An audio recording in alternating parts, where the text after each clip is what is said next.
Hi everyone. We're going to start now. Could you just do a quick mic test? Yeah, thanks. Can everyone hear us?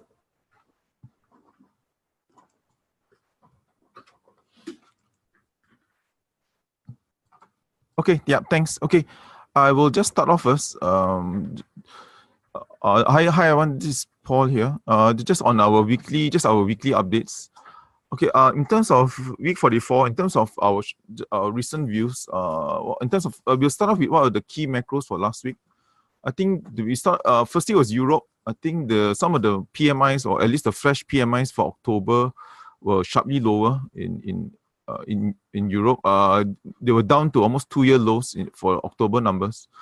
Part of it was due to there's a new emission standards for European vehicles, and as a result, there could be some bottlenecking. But how much of it is due to cause the PMIs to drop to 2-year lows? 2-year lows is unclear. The other part of news again comes from Europe. There was again all the noise about the Italian budget, but one positive was that there were every 6 months the European Commission will conduct a survey on they call it the Eurobarometer. It will conduct a survey on how the population feels about still staying in Euro. Again, for the recent one that comes out, Italy is still a large majority still favor being in the Euro, about 65%. Okay, so although there's a lot of noise from Italy, but in terms of the breakup risk, I think it's still very muted considering the recent survey. A positive was, of course, the rally in treasuries that will kind of offset some of the weakness in at least the interest rate headwinds. The US 10-year treasuries actually fell back to almost 3%. And also expectations of a 3 rate hikes by June 19 actually came off quite sharply. Looking at the federal fund, these probabilities comes from the Fed fund futures. So the probability of 3 rate hikes has dropped to 25% compared to 40% like a few weeks ago. In terms of back to Singapore, in terms of the news for macro in Singapore, industrial production is trending down fast. Just to give you some sense, in the second quarter, the industrial production was about 11%. The growth rate has now throttled down to 1/3 to around 3.5%. So we're seeing some fast decline in industrial activity, at least in Singapore. But the positive has been employment numbers has actually picked up in Singapore. Strangely, the bulk of the growth actually came from manufacturing. But in terms of total numbers, we almost hit 18,000 net new jobs in the third quarter, which is the highest in 15 quarters. In terms of sector news, as you know, URA came up with a lot of data, but if you just zoom in on the rental numbers, there was positive numbers on at least for the office in Central. We saw a 3% quarter-on-quarter pickup in rentals, and this is the 5th consecutive quarterly rise. And one of the reasons has been demand has been strong. As you can see, demand at least year to date is up 133,000 square meter. This is actually the highest increase in demand for office space in 6 years. But on the flip side, retail didn't do so well as expected. It's down 1% quarter-on-quarter. Retail rentals have been down almost 15% for 15 consecutive quarters. And the index is actually still very far from their highs in 2011. In terms of our tactical approach, we are still cautious in October because, as you know, there are midterm elections and global growth rate continue to slow down. But in terms of in terms of strategy, for us, we are looking at defensive dividend stocks. Defensive, when we say defensive, it's against rising yields. As you know, in the next 12 months, we could be factoring at least 100 basis points in interest rates. And this is, of course, negative for all asset classes. So as a result, we're looking for stocks that can at least grow and maintain the dividends or even grow their dividends. So some of the stocks that we're looking at like SGX, UOB, and of course, CCT. In terms of the broad macro for Singapore, where STI valuations, again, they're turning more attractive because they're all trading below 1 standard deviations. In terms of this last point, just on the turnaround triggers, these are the things to look out for with, of course, more financing out of support or fiscal support out of China. Of course, there could be the Trump and Xi summit. No date has been given, but the G20 summit is 30th to 1st December. So hopefully something positive comes out from there to calm at least the trade war fears, or at least they could delay any of the tariff hikes. And of course, finally, the other positive will be a more cautious tone from the Fed. As you know, the last September FOMC minutes showed that the Federal Reserve was ready to put on even more restrictive monetary policy. That means to go even stricter than their so-called neutral rate. But okay, anyway, those are some of the turnaround triggers. In terms of the next, the week or weeks ahead will be, of course, the results coming up from the banks and also venture. Yeah, thank you. I'll move on to Richard. Thanks.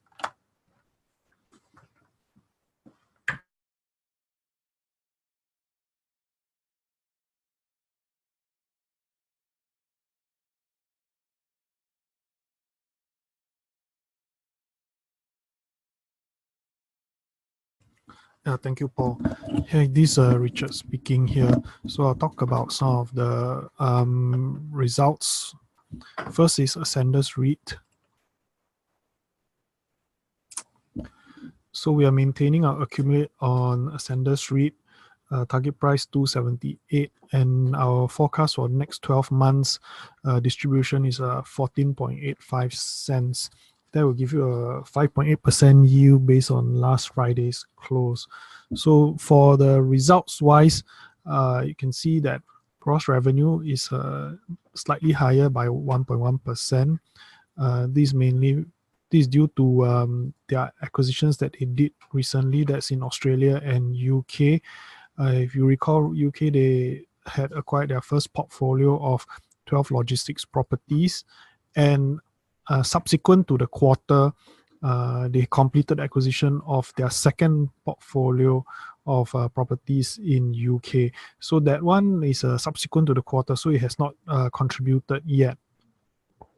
You can see that net property income, distributor income, and DPU are all lower year on year. DPU is lower. Don't forget there was a private placement, so there was some dilution, which increased the unit base by 6.2%. But existing unit holders would not have been disadvantaged because there was an advanced distribution of 7.25 cents paid before the new private placement units were created. So only after the private placement, the relevant income is being distributed across the larger base. So A-REIT pays the distribution half yearly. So accounting wise, first half of this year, they're going to pay 7.89 cents. Of that, 7.25 has already been paid. So the balance is 0.639 cent to unit holders. So now some positives. They had positive rental reversion across all segments in Singapore, and so the weighted average is plus 2.3%. Also, their UK portfolio has a long WALE of 14.5 years, so they have very locked in tenants, and that will mitigate uncertainty from Brexit. And in terms of interest rate hedging, there's a higher proportion of borrowings on fixed rate now. It was 72.4 and now it's 84.6. Some negatives is that there's a lower occupancy, mainly from logistics properties, i.e. warehouse. And then, as I mentioned, they are subsequent to the quarter, they have acquired a second portfolio of UK properties. So they're going to increase some debt. And so our estimate is that that will increase to 36.4. The gearing, will be around 36.4 by the end of this year, compared to 33.2, which is the current gearing. Outlook is mixed. Why mixed is because I can see that there's some pressure on occupancy. Occupancy came down a bit, but there was a positive reversion. So net effect probably will still be negative, maybe depending on what's the renewals and what's the non-renew, how much space is renewed and non-renewed. Okay, next is Mapletree Industrial Trust. So we also maintain neutral, target price 199, DPU 12.16 cents. This is our estimate for the next 12-month DPU, and they'll give you a 6.3% yield based on last Friday's close of 193. So gross revenue was lower year on year. Main contributor is this one-off compensation they received last year of 3.1 million. So if you exclude that, then there would have been a revenue growth. Net property income also lower year on year because of net property income is also lower year on year. And then you can see that there's a share of profit from JV that is referring to their portfolio of data centers in the US, which they acquired last year. So this is a full quarter contribution for profit. And then distributor income is higher, and DPU only marginally higher at 0.3% year on year. This due to the larger unit base due to the private placement in third quarter 18. So positives is that 30A Kallang Place, that's their new high-tech building, which they had did a speculative build. So speculative build means that there was no pre-committed no pre-committed tenants, and so before a TOP, then they start to try to get tenants. As of last quarter, committed occupancy was 43.8, but that has improved, and they have achieved 75% committed occupancy in this quarter.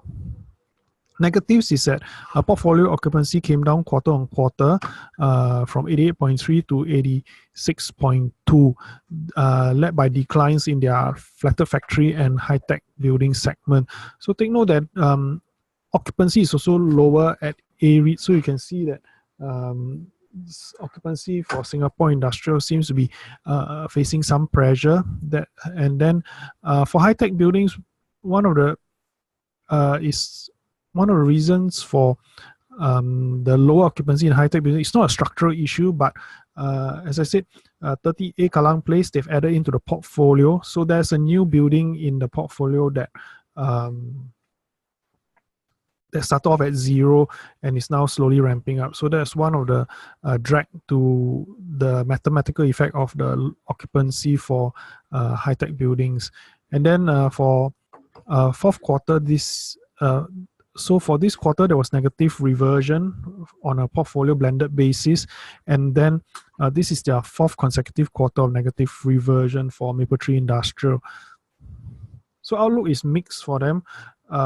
Mixed in the sense that or from the organic angle, they are facing weakness from these persistent negative reversions, which would likely continue all the way into 2019. And then from the inorganic part, you can see that they still have higher distributor income and there's still DPU growth, but DPU growth is still marginal. This is coming from their US portfolio of data centers. At the same time, valuation for Mapletree Industrial is quite rich now at 1.34 times of the FY19 price to NAV multiple. So there could be some downside risks for them in terms of the rich valuation. Next, I'll move on to Cash Logistics Trust.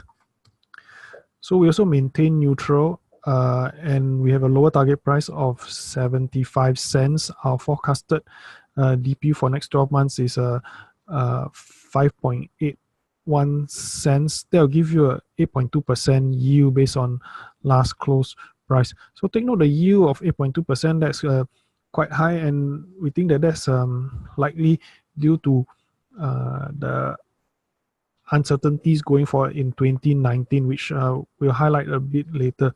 But first, for the results. So during the quarter, rental revenue increased quite substantially, almost 15%. This due to inorganic growth when they acquired their 9 Australia warehouses. And correspondingly, net property income is also higher. But you will notice that distributor income is lower. minus 3.6% year on year. There was some capital distribution in both quarters this year and last year. But if you exclude that and you just talk about underlying distributor income, it's still 2.6% lower year on year. And then for DPU wise, it's 4.3% lower year on year. So you'll see that there's it seems strange why the portfolio has grown by so much, but distributor income is lower year on year. And the reason behind this is partially also because of how they have funded the Australia acquisition using perpetual securities. So perpetual securities, there's a distribution to perpetual securities holders as well. So not all the cash will go directly to the unit holders. Okay, so for positives on the results, there was some prudent debt capital management. They have kept gearing manageable and also increased their hedging. And they have also refinanced. So they have no refinancing for the rest of this year and next year. The committed occupancy at CWT Commodity Hub has also inched slightly higher to 94% from previous quarter. And for the rest of this year, there's limited vacancy risk for cash. They also announced the divestment of this Jinsan Chemical Warehouse. There's minimal impact from that because it's a small property in their portfolio, contributing less than 1%. So negatives, that is the underlying distributor income and DPU from operations are lower year on year despite the enlarged portfolio. I've already explained that. That's coming from the capital structure of using the perpetual securities to acquire that 9 Australia warehouses. Portfolio rental reversion was a negative 6.6%. There were 2 renewals done in Singapore and for the quarter. And then there's significant vacancy risk in 2019. There's 28.2% of gross rental income up for renewal in 2019. So outlook is negative for cash. They're probably facing negative reversions into 2019. 28% of gross rental income needs to be renewed in 2019, and of these, 3 of them are master leases as well. So in view of all these risks, it seems like that's the likely reason why the yield is trading so high at more than 8%. Okay, we'll move on to Tara now.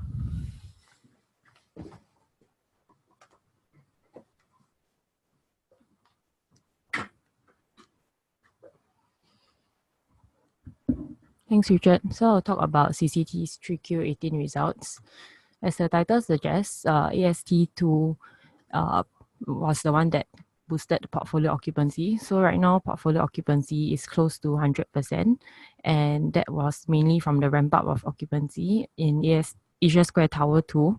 Previously, it was 91.9%, and right now it's 98.1%. Another positive from this set of results would be the reduced gearing. So right now, gearing is 35.3%. Previously, it was 37.9%, and the makeup of the debt on fixed rate has also increased with a lower all-in cost of debt of 2.6%. So year on year for this quarter, there were contributions from AST2 as well as Galileo, which was acquired this year, which offset the loss in revenue from the divestments of Wilkie Edge and 20 Anson. The 3Q18 DPU was also computed on after accounting for the equity placement and rights issue. So year to date, you are seeing a slight decline in DPU. For the negatives, we are seeing negative rental reversion still for their key properties.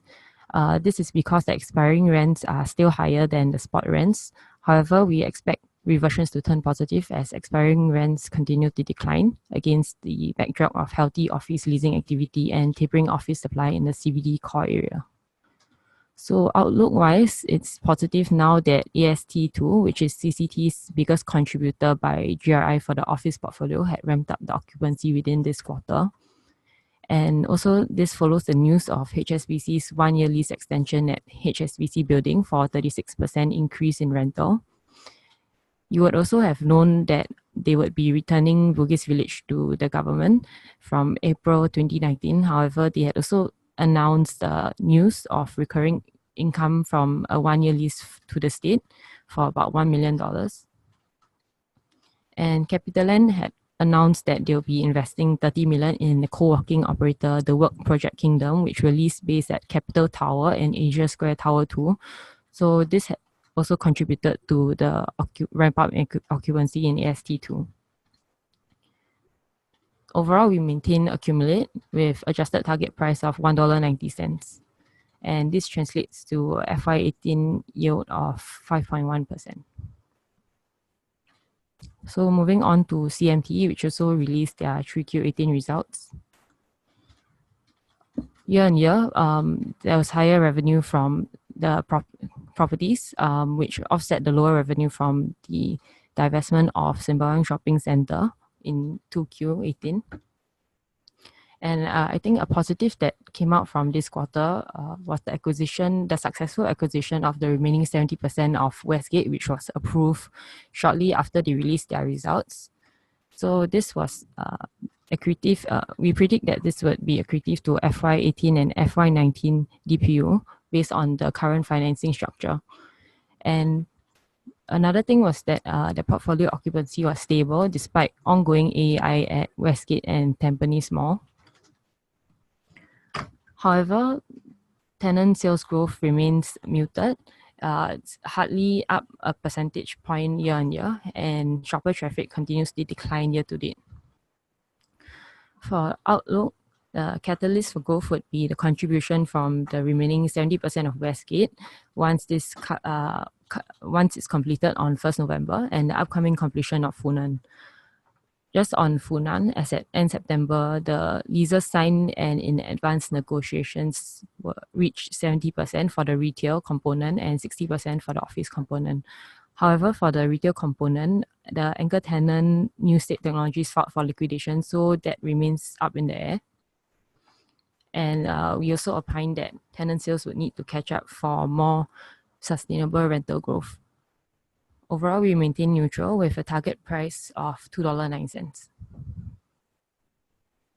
And just to give you an overview of the transaction that happened. So as you can see on the left, that was the structure of IMT, which holds Westgate. And then after acquisition, CMT would hold 100% of IMT. So this is expected to be completed on November 1st, which is when the contribution would start coming in. And they had announced a private placement of about $250 million. And that translates to about a funding structure of 70% debt, which is expected to be accretive to FY18 and FY19 DPU. So going on to FCT, they released their full year FY18 results. So year on year, revenue and MPI were up, mainly driven by higher rental revenue post AEI at North Point North Wing, which you would know completed AEI in 1Q18. And something to note for the distributor income is that the percentage of management fees paid in units has went back down to 20% versus 70% in FY17, which was to accommodate for the AEI at North Point North Wing. So positives that overall portfolio occupancy is stable at 94.7%, and they have increased their percentage of debt hedge on fixed rates while keeping their all-in cost of debt in check at 2.6%. However, the negatives was that rental reversion had been tapering off for their two biggest property contributors by GRI, Causeway Point and North Point North Wing. So overall rental reversion and rental reversion for North Point North Wing is actually the lowest since its IPO in 2007. And for Causeway Point, it's the lowest in 8 years, excluding FY15. For North Wing, the rental reversions would be kept once the mall stabilizes.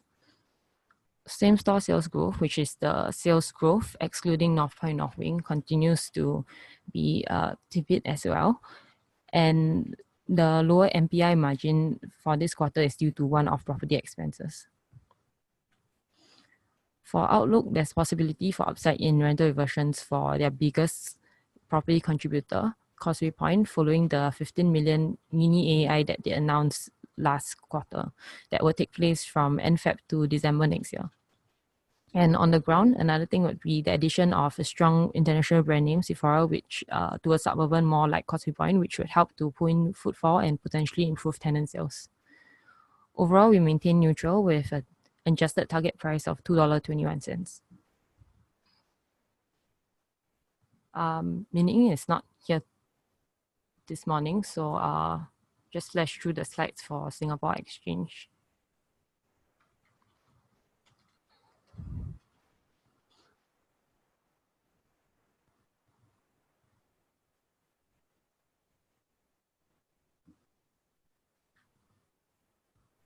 Okay, and we'll move on to Guangzhou to talk about Sembcorp Marine.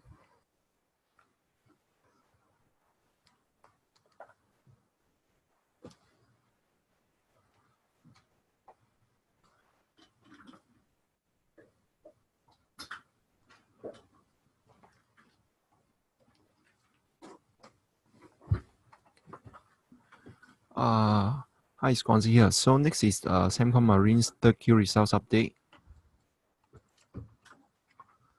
So we upgraded our recommendation from reduced to neutral due to the recent price correction, and our updated target price was $1.65, and the last time price was $1.61. So let's take a look at the results here. You can see, except apart from the top line that grew by 60%, the profits and the bottom line were loss-making. So that means weak performance continue in third Q. So the positives in this quarter was the group secured a big contract under repairs and upgrades segment in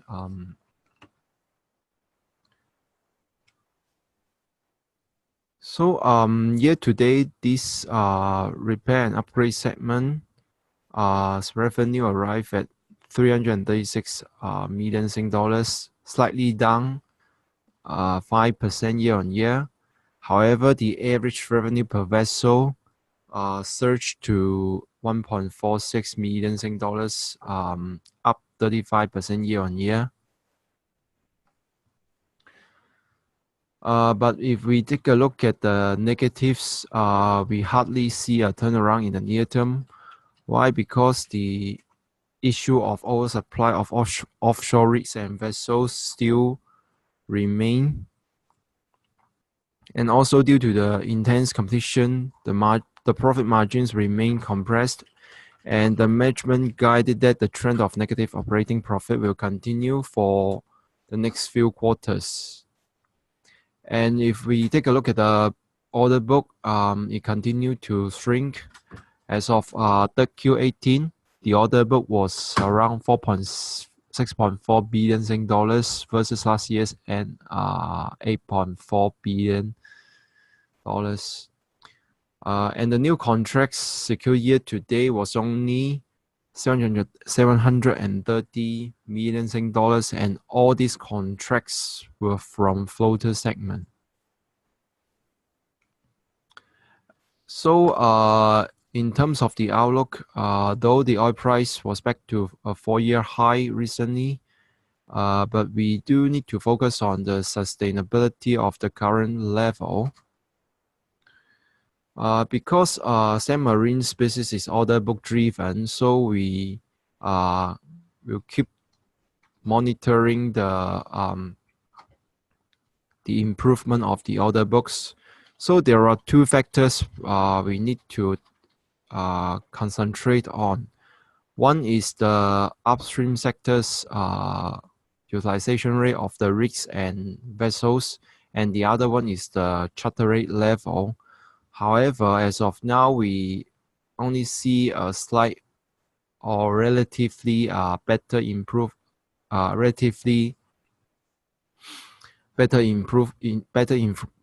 of these two rates. We've also find out that the oil majors they guided that they will increase the capex on exploration and production next year, but the increment wouldn't be substantial. That is why we will not see any evident signals that the weak performance can turn around in the near term.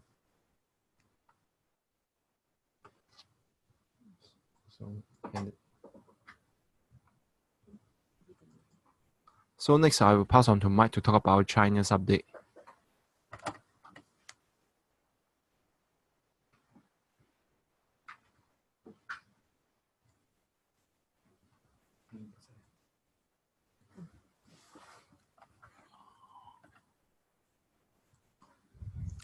Oh, this is Mike. I will talk about the China last week.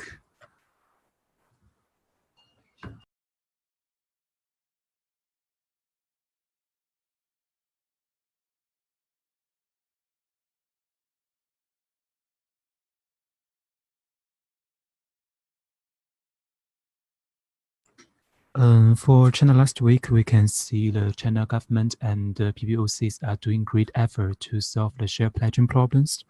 Unlike the 2015, in this year's the share pledging, the main concern is not on the individual investors, but on the company insiders and major shareholders.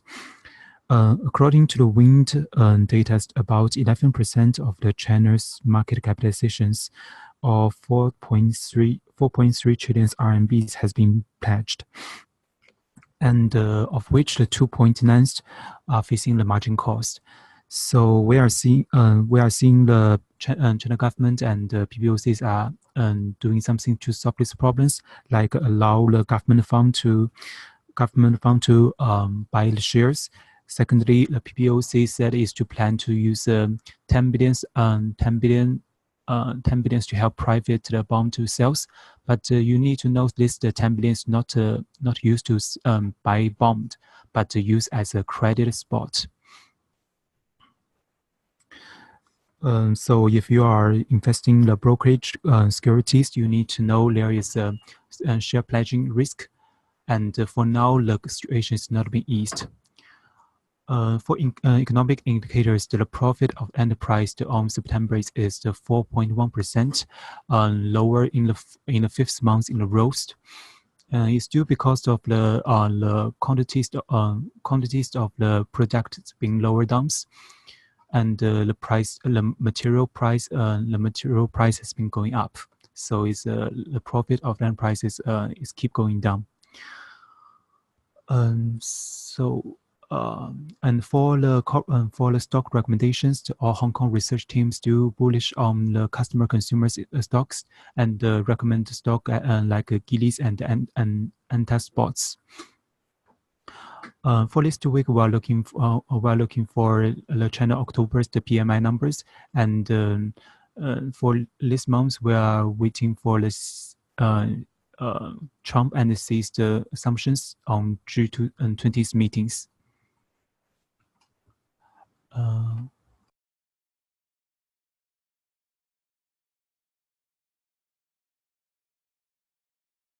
That's all for this week's webinars. So if you have questions, please leave your questions on the chat table.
For now, the Shanghai the P ratios for Shanghai complex is 11.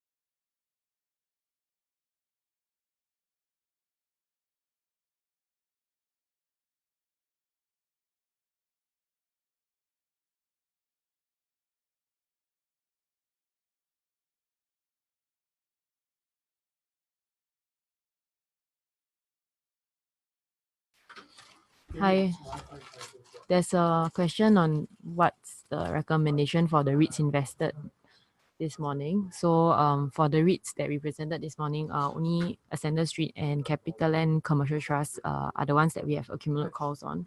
And there's also another question on which figure to look at for CMT between the group level and trust level. You should always be looking at the group figure. Thanks.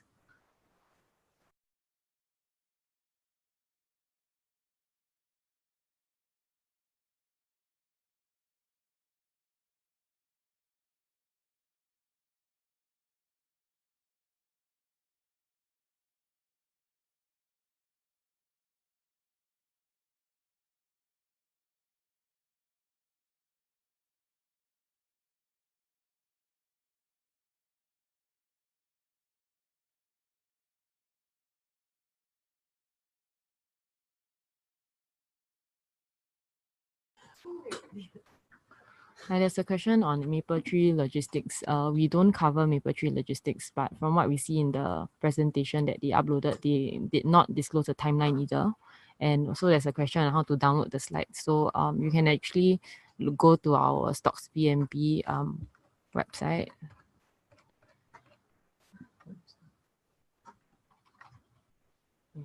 Okay, it's at socksbnb.com. So we will upload the webinar, which will be this morning's one record, a record of it. So you can take reference from there.